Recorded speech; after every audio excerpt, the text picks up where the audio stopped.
Although the Chiwa Learning Commons are already a comfortable place to study, we believe it has the potential to become a smarter, more intelligent space to facilitate the studies of our colleagues.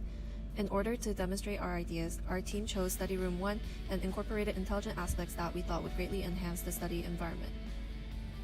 To best solve the needs of the students, we've decided to interview 2 peers who use the study rooms often. Have you ever used Shiva study room? Yes. What do you think about it?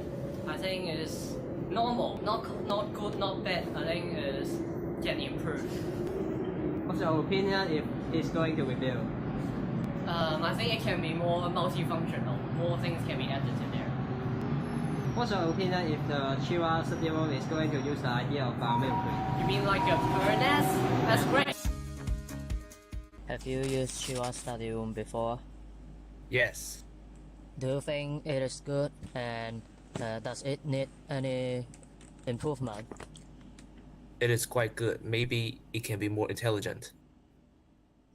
Do you have any suggestion if the Shiva study rooms are going to be built? Maybe having smart chair and smart table, so there is more space for us to store our stuff. Next, we thought of solutions regarding the 5 areas discussed in class: biomimicry, form and movement, role of technology and smart materials, sustainability in built forms, and skins and spaces.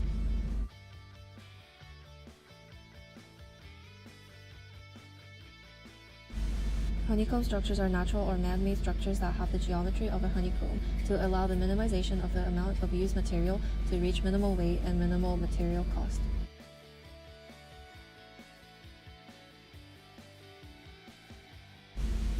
The main feature of this flexible and adaptable design is the ability to move each of the honeycomb's walls to the user's preference. There are a plethora of different models that the users can create, therefore giving the users the freedom to form their own space to suit to their tasks.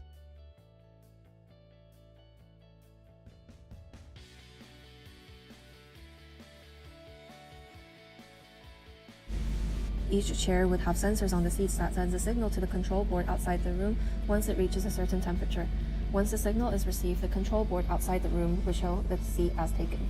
One potential could be using Bluetooth connections to locate the chairs, which would allow wireless connection with the control board, and heat sensors, which will be installed in the seats, would then send signals to the control board via Bluetooth.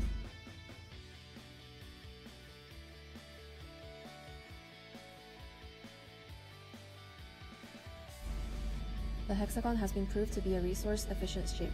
A mathematical rationale was given by the Polish polymath Jan Brodsek. The hexagon minimizes boundary while tilting the plane. We will also be using materials that can repair without external help. Ordinary materials require humans or machines to repair the damaged parts, which increases the cost. However, this material can do it without the external help, so the cost of repairing and maintenance can be reduced and less external materials are used to repair the cracks or scratch. Our group also thought of possible ways to prevent noise pollution that can be caused by the flexible study rooms. As to prevent sound escaping the room, we are going to attach acoustic materials similar to those on lion paws, which dramatically reduce the amount of sound waves passing through the walls.